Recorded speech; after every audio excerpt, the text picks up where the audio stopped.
Okay, I had a personal trainer once tell me. Now, well, I won't go into it, but This is a lost cause. I'm like, you see this? I'm going to need to pay you extra. So we would be doing something, some lifting, or she'd put me on that Stairmaster, the stair climber. Anyway, and she would say, last set, best set. So it'd be my last set in a thing, heavy weights, and she would get in front of me and be like, last set, best set, you got this. Yeah. I feel like that with this. Last Beautiful. episode. I love that best analogy. episode. Yes.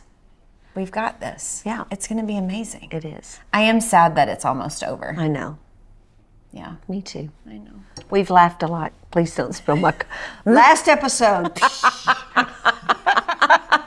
It's been so good. It has. It's been so much fun. It's been so much fun. It has. And really, I'm being serious, but for you to take your time out of your day and do this with me means a ton. Well, it's been my pleasure. Yeah. I've loved it. Every minute of it. Thank you. It's been good. Yeah. It's been really good. So I think our topic today that we're going to end on is waiting well. That's a tough one. It's a good one. It's like good, big, all the things. I think it's a perfect way to end because we both are waiting on some pretty big things in our life. Yeah. And but before we jump in, question. Okay. We don't have a game? Oh, I just came up with it on the fly. It's about to come out right now. All right. Here it is. Questions. Okay. What is your favorite amusement park? Oh. Or theme park? Hands down. Okay. Disney. Which one, the Florida one or the California? Florida. Okay. I mean, California's great. Everything's right there. Yeah. That's what everybody says. Everything's right there. I'm like, I'm from Texas. Everything's bigger. Yeah. Bigger, better. Yeah. So, I mean, I do the park hopper. Okay. So, because I have to have a little Epcot. Yes. Yeah. And, all the things. Yeah. So I did Epcot with a friend of mine last year. First time I've been to Disney in years. Yeah. And we did, so the Epcot's where you go around the world. Girl. Did you do the tasting all around the world? I did that the very first time I went to Epcot, and I was like, I'll never do that again. I'm just going to walk through a couple of countries without having something to eat. I hit it all up. Yeah. I mean, I was like, I like to win Yes. at everything I do, and I'm a champ. Yes. And I said, You excelled. I did. Challenge accepted, Epcot. Watch me work. Watch me work. Right. It was amazing. Yeah. It's so much fun. Yeah.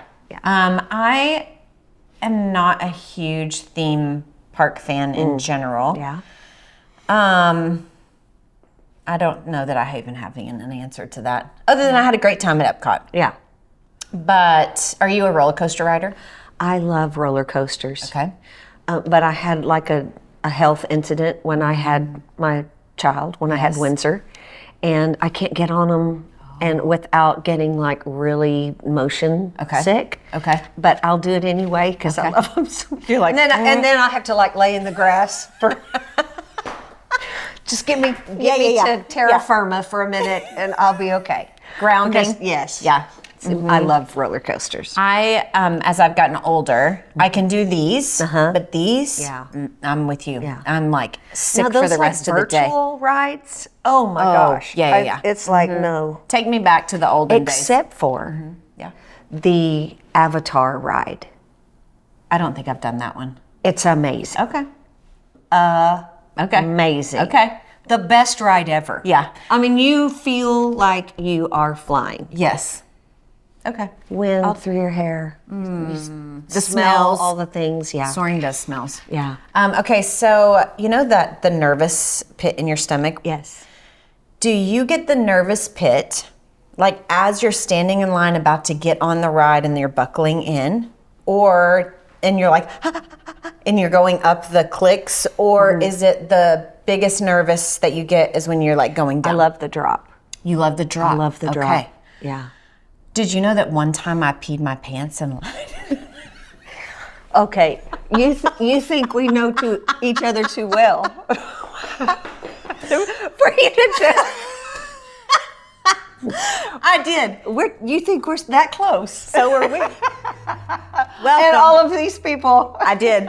I did pee my pants once. Oh my gosh. Well, it was part nerves and part. had to go. I had to go And you stood in line. for an hour and a half. Okay. And I am literally, I can't believe I'm saying this.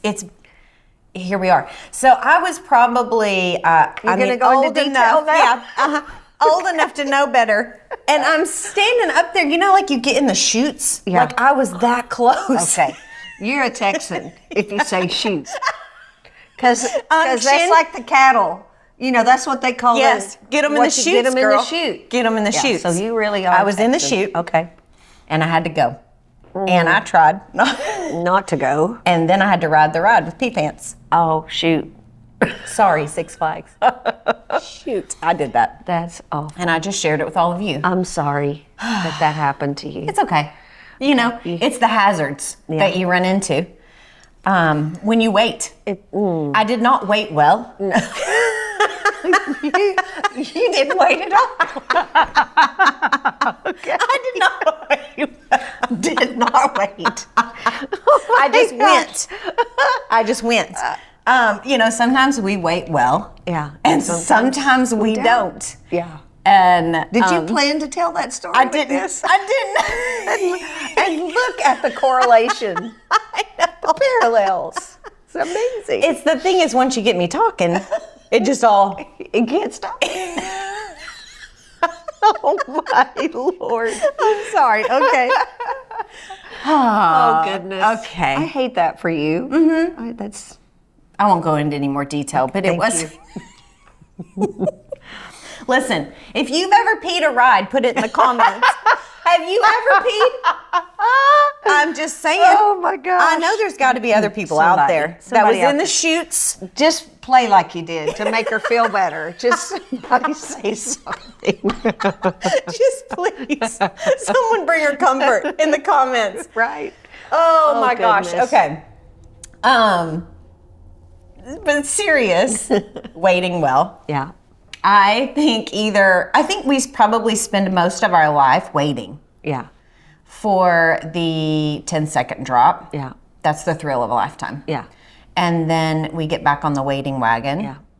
We get back in line and we wait for the next major adventure. And would you say, like, over your life, the waiting can be, and like we're talking about this idea of like living fully alive. Mm-hmm. So living fully alive, living all that God called us to be in the waiting, what does that actually look like? Because I think we can grow, I think we can laugh, and sometimes there might be tears.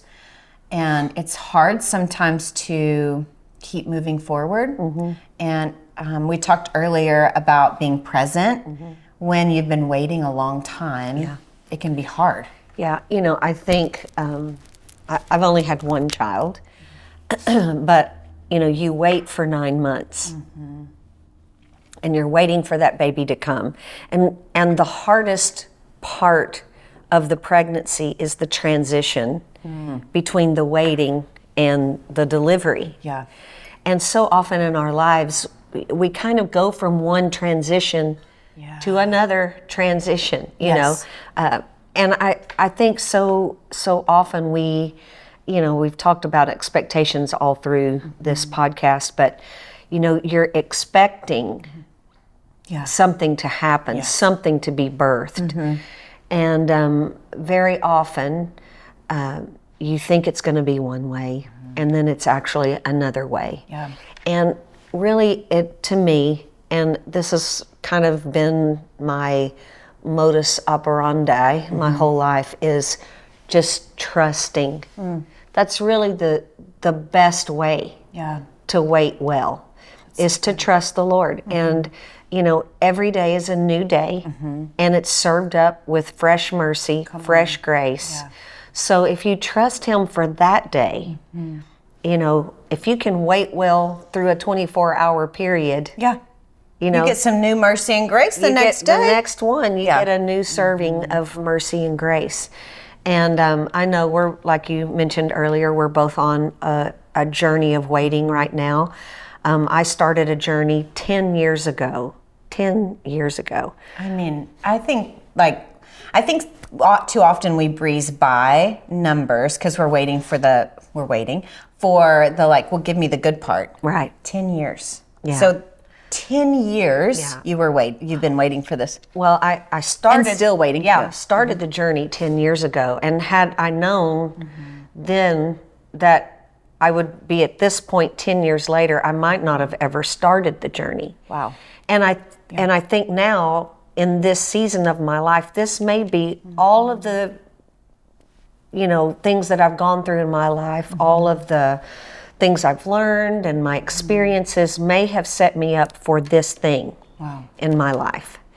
And so when I started 10 years ago, the Lord just gave me a prompting to search up a film right. Okay. And so I started on that journey of finding the film rights for this book. And can I ask you, I think this is, because it's kind of like key to where the story will end. What was that like when you said he prompted you? Because I think so many times when we're waiting, you were probably finishing a waiting season, if I was going to have to guess, of some other season. He prompts you, and then you said yes. Did it feel like a small prompting then, or did it feel big? It didn't feel big. Okay. It was just It's a just small... like, I had this thought in my mind, and I really just kind of paused and was like, Lord, is this you, or is this something that I'm just drumming up? Yeah. And I felt a real peace, Okay. a serious peace come over me. Like, no, this is the Lord.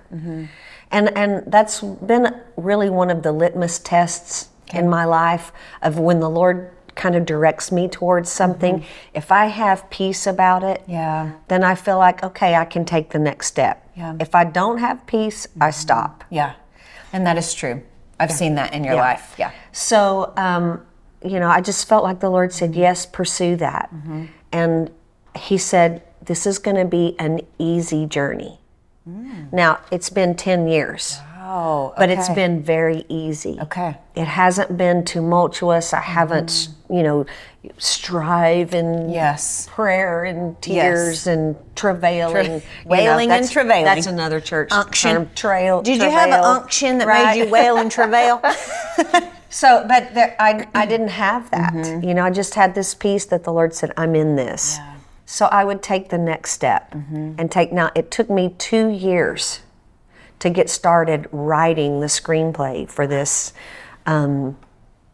this film that I've written for, and because I didn't know how to get started. Yeah. And I was just praying one day. I was like, Lord, I know you want me to do this, but I don't know how to get started. And of course, I had little small children. I had just released a CD. Yeah. Working at Lakewood. There's just all the things. A few things going on. Yeah. And the Lord said, he said, it's okay, I'm going to help you do that too.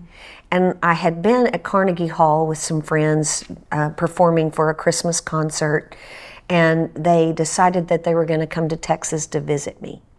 And he had just done a film. His name is Tim Janis. He's an amazing man, just one of the most precious souls, very talented. And he and his wife came to Texas just to visit us. And he sat down with me over coffee at a table here in the Woodlands. That's amazing. And he said, I think you just need to go about it this way. And when he started talking, it was like, I didn't have a vision. I don't think I've ever had a vision. I have dreams. Okay. But it was almost like a vision where I could just see it unfolding. Clarity. Yeah. And then I began to write down what I saw in my mind. And it took me 7 years. Wow. With life happening. Lost my dad, broke my back, broke my arm, moved my mom to the Woodlands. She broke her hip, broke her arm. It's like a whole lot of life. A whole lot of life. My son went to college, just you're raising littles. All kinds of things happened. And so it took me 7 years to finish the screenplay. And then once I finished, all of the people, and I know quite a few people in the industry. Yeah. All of the people that I talked to who were like super excited about it. Of course, you know, it was years earlier. Yeah. But it's like, when you finish this, let me know, because I would love to talk to you about it. I mean, absolute crickets. You're like, I'm finished. Right. No, I mean, I reached out to everybody I know. I had one person reach back out, and he was like, that's, you know, that's nice. Bless you. Appreciate Bless your heart. that. Yeah. Precious. Yeah. And so then I just was like, you know, Lord, I'm going to let you bring them to me. I've done all I know to do. Yes. So I'm just, it's in your hands now. I did what you asked me. Yeah. And my brother connected me with a friend of his that I had met before. Okay. And that friend connected me to the man who is now helping me put this together. And he's a rock star in the film industry, and very, very, very successful. And so that's been so, he's a believer, and he does family films. And so, you know, I feel like I'm in really capable hands, as well as hands that really respect the content of what I'm doing. So, you know, but the journey's not over. No. We're still waiting for things to come together for different aspects of what we're doing. Yeah. And but this is the key. I have zero, and have through the whole thing, I've had zero anxiety. Come on. For like any of the steps, no anxiety. And I really feel like it's goes back to the key of trusting and obeying. It's like, I take this step. Yeah. Okay. Because I know he orders them. Yes. Take that. Okay. I'm going to take that step, and I'm going to stop. Yeah. Yes. Till you say, what's the next step? Because if I run ahead of you, I might go to the right and you're going to the left. Yes. Or the opposite. Yeah. So I think you can actively wait. Sure. Absolutely. Actively wait by just praying and loving on the Lord and saying, whatever you have for me today, I'm ready to do. And if there's nothing to do that day, then you've lived your life well with your focus on the Lord and your family and your community and staying open-handed. Yeah. Like with the waiting. Right. Like whatever you bring me. And I think being on the lookout. Yeah. Like in that waiting. So I know as you're waiting, you're praying, but you're also, you have your eyes open. Yeah. You know, Joel said something to me one time, Joel Osteen said something to me one time. He said, opportunities are going to come. They will come. Very often it's knowing which opportunity that you're going to step into. Yes. And so I think that's a part of that open-handed thing. It's like, Lord, I know you're going to bring opportunities. The enemy may bring opportunities. There's going to be opportunities. Help me realize and know which ones are your opportunities. And give me the courage to step into those, and to wait when it's not right. Right. And to have the peace to wait a little longer. Yeah. Because sometimes you just need to wait a little longer. Yeah. This at the beginning of this year, it's really cool. I was getting ready for this and talking and having meetings, and a lot of life was going on also. And I had something fall out of my journal. It was like a Hallmark moment, where it's like, oh, the paper falls out of the journal and you're like, what's this? It was kind of one of those moments, except I almost threw the paper away. And I thought it came out of my journal. I should probably read it. Look at that. Yeah. Because it could be something I want to save. I felt like I heard something. I know I heard something from the Lord at the beginning of this year, and I sent a text message out to my family, but then I decided to print it off. I thought, this is good. I need to read this at some point. But it goes back to what you're saying about the harvest. And I sensed really strongly that the Lord said in the spring of 2024, me, but also I think all of his people, you're going to experience a harvest. Your harvest is coming. Like you've been planting seeds for years, and it's harvest time. Yeah. And he woke me up one Sunday morning, and so clearly I sensed him say, I am the Lord of the harvest. I love it. Your harvest is coming. And so I felt this like a beautiful weightiness. You know how he ever speaks and it's like, whoa, you are on that, and this is beautiful. And So I'm just like meditating on that with the Lord, like, okay, you're the Lord of the harvest. I know what that means, but what does that mean? And he said, I want you to pray that you'll have discernment on which harvest to pick first. Wow. And he said, you have planted seeds, some that you did in your own hands, that will flourish and come to fruition, because that's the nature of who I am. Like I am that kind of God. I am good.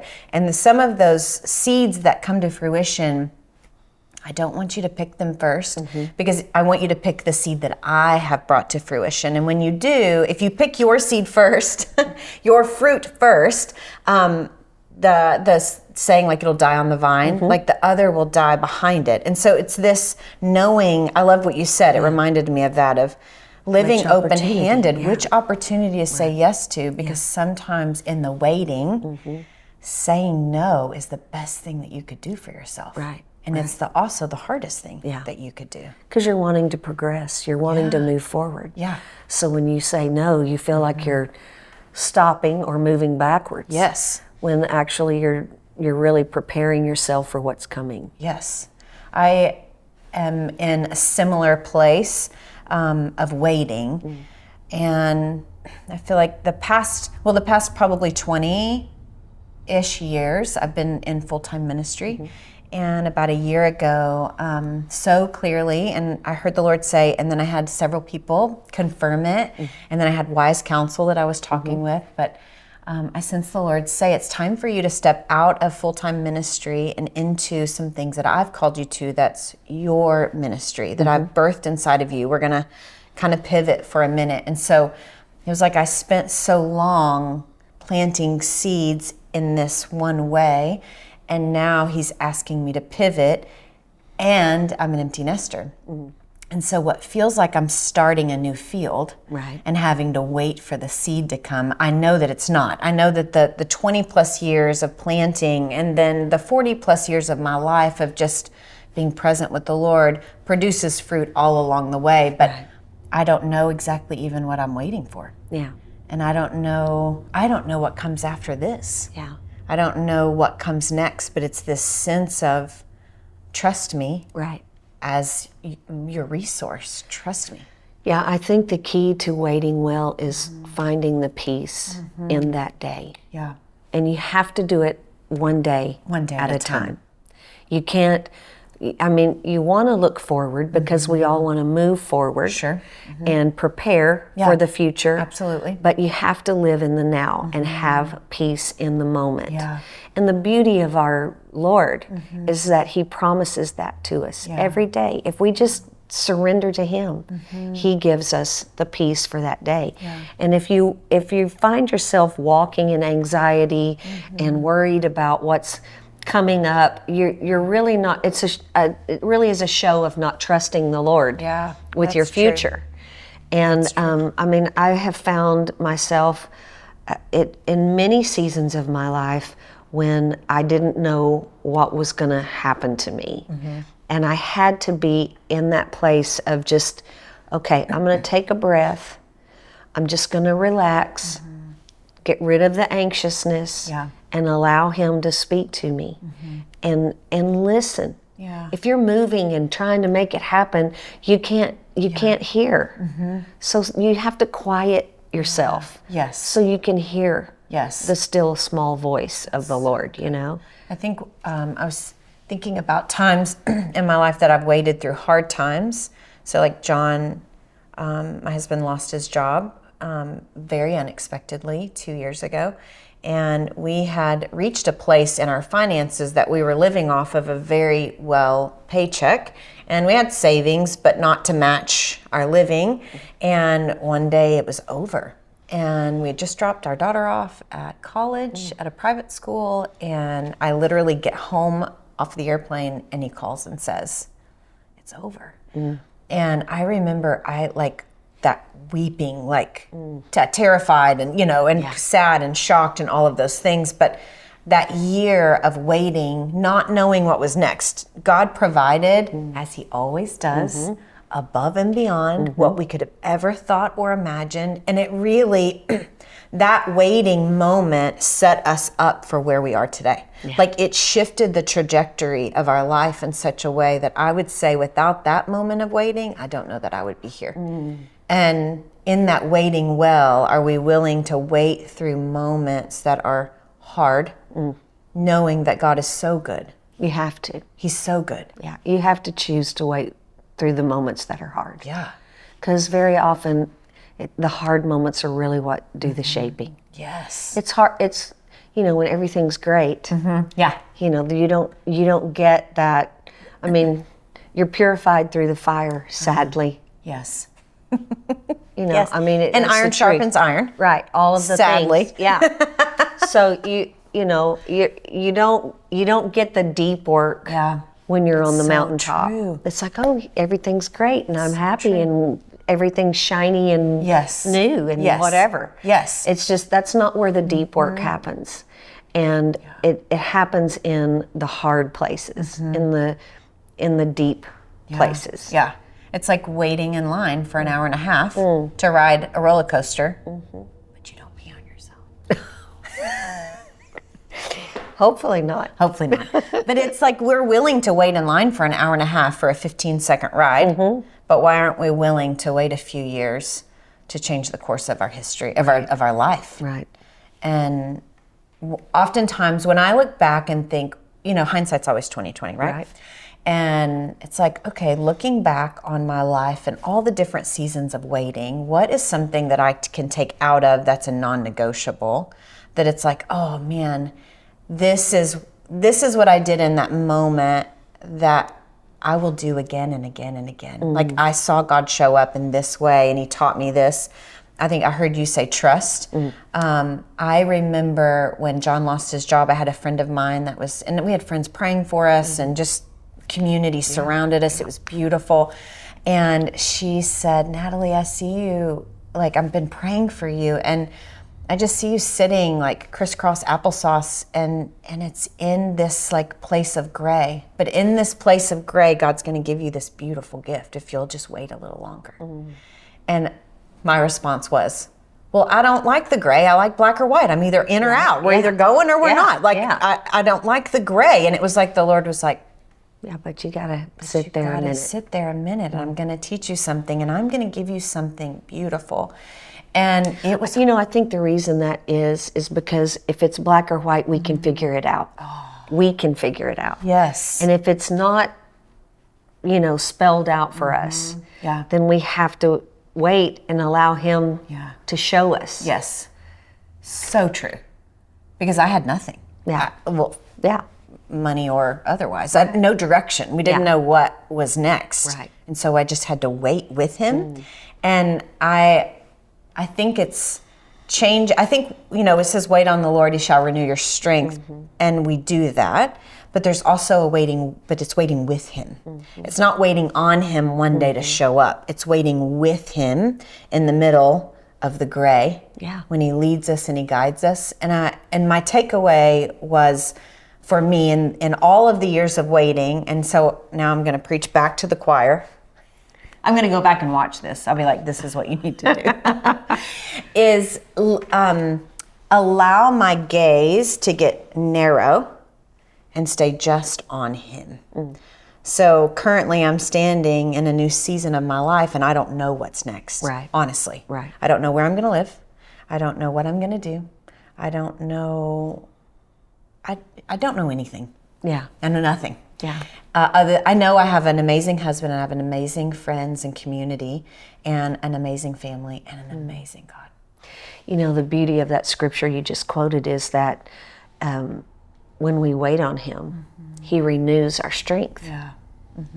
I mean, who doesn't want to be stronger? Yes. Who in the wait. Who doesn't want to be well equipped to run the race? He renews our strength. Yeah. And we mount up Come on. with wings as eagles.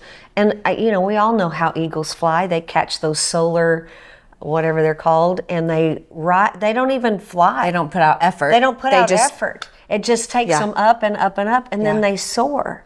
So when you wait, then the journey that you're having to take is easy. Yes. Because you've been equipped, your strength is renewed, you know. And I love that scripture because it gives you hope. Yes. While you're waiting. Yes. And I think that's a real key for all of us is to not lose hope in the waiting. I agree. You know, our hope deferred makes the heart sick. And when we lose hope, you know, I love Pastor Joel. People tell him all the time, oh, you're just trying to get your people's hopes up. You know, you're just giving them that good message because you're trying to get their hopes up. And he's like, yeah. Because you can't have faith without hope. Come on. Yeah. You can't have faith without hope to believe for what you want to see. To step into what you want to do. Yeah. Yes. And so you have to have that hope renewed in your heart so you can really finish the race strong. Yes. And that's really what the waiting is about, is finishing the race strong. Yeah. And who doesn't want to finish their race strong? Yeah. Absolutely. I do. Yes. I want to finish strong. And I'm just getting started. Yeah. I don't know about you. Yeah, I'm just getting started. Absolutely. And so I think the reason we wait well. Yeah. There's a reason for waiting well. It's, not just negative. For torture. No, and it's not a bad thing. Right.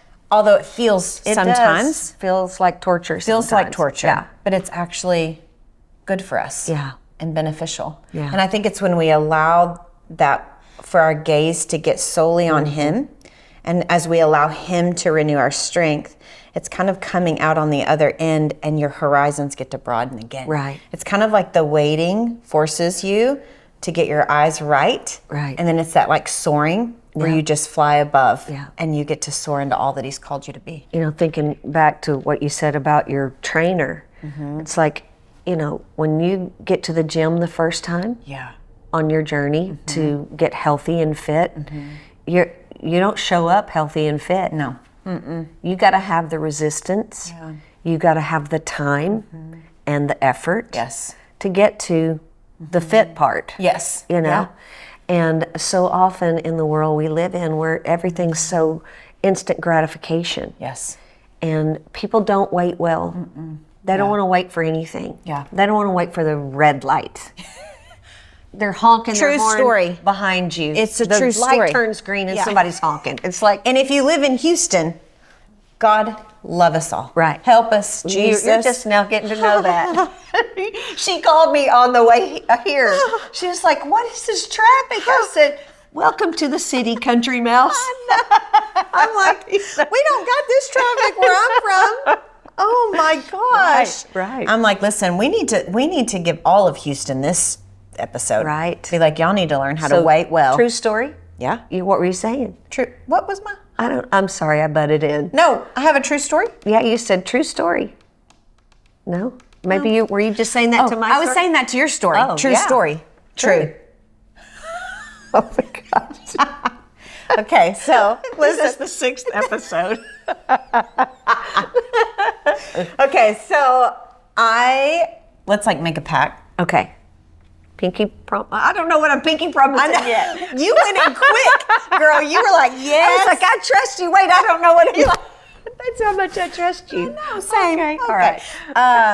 That we're gonna wait well. Yes. Okay. I'm not gonna have a fit because I'm an empty nester and I don't know what God's doing. I'm gonna wait well. It's all good. What are you gonna wait well for? I'm waiting well on my journey with this film. We're all going to be on the red carpet together. Oh my gosh, this has been amazing. It has. It's been amazing. It has. So I think I just want to leave everyone with the idea that waiting isn't a bad thing. And that really to live a life fully alive, you're going to have to wait. Yeah, there will be some things you have to wait on. There will be some things you have to wait. And so if you're in a waiting season, welcome. Right. Welcome to the journey. Welcome to the waiting party.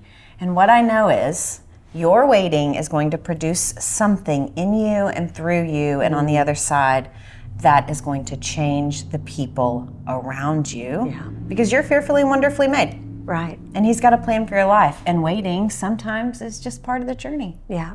You're not a mistake. No. It's all good. Yeah. I'm just going to be here waiting. Yep. Don't lose hope in the Don't lose waiting. hope. Yeah. He's so faithful. Yes, he is. He's faithful. He loves you. And I love you. And I love you as well. I know. Until next time. I know. We did it. We did. 6 episodes. And we had fun doing it. We had so much fun doing it. Awesome. It was awesome. We laughed. Yes. Well, and cried. You laughed. No. Let's go back to episode 1.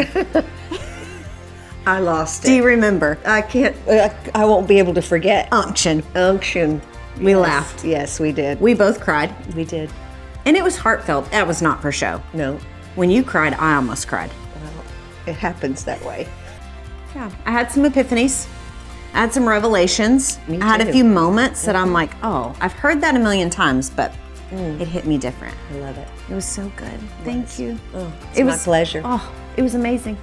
I want you to tell us in the chat everything that you loved. What do you want to see again? Maybe if we get enough comments, They'll be like, don't ever have her back. you'll come back again. She's ridiculous.